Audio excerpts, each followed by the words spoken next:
Matthew Moneyline here, and today we're going to talk about calculating the Vigorish. And at the end, I'm going to show you why it's bad to bet on the Moscow Liga Pro.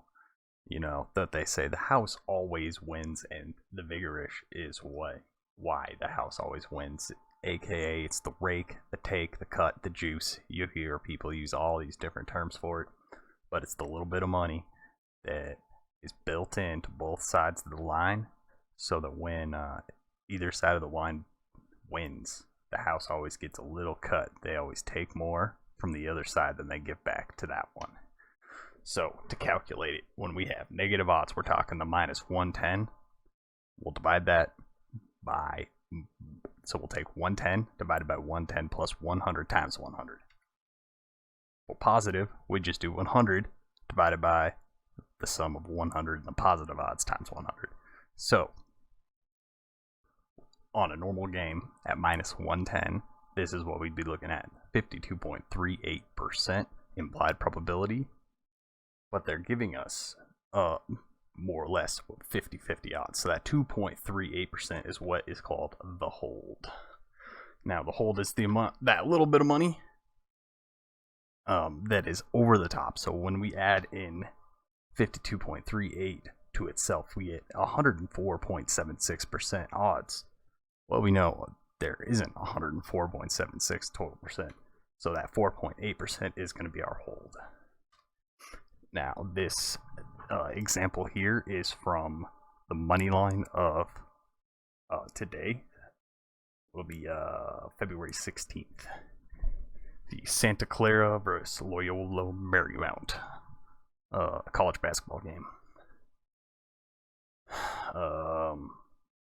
So we got minus 157. It's a 3-point favorite for Loyola Marymount. So they have a 61.09 implied probability. The Santa Clara plus 3 implied probability, 43.86%. So that brings us together at 104.95%. Now you can see this is a 4.95% hold. It's a little bit worse than just betting on the spread. That's why the spreads are always going to be your best bet for the most part. Now, when we look at the Moscow Liga Pro, I picked two random games. You can see them here. The top one, Alexander Coleman versus Gennady Karpovkin. This one is listed at minus 118 on both sides. Now, if you can't tell how much they're taking out just by seeing minus 118 on both sides, I don't know what to tell you. But here I did the math. We got the implied odds of 54.13%. So each of these guys is going to win this game 54% of the time? No. Instead, the books are taking 8.26% if the money's even. Now, it doesn't mean they always take 8.26%.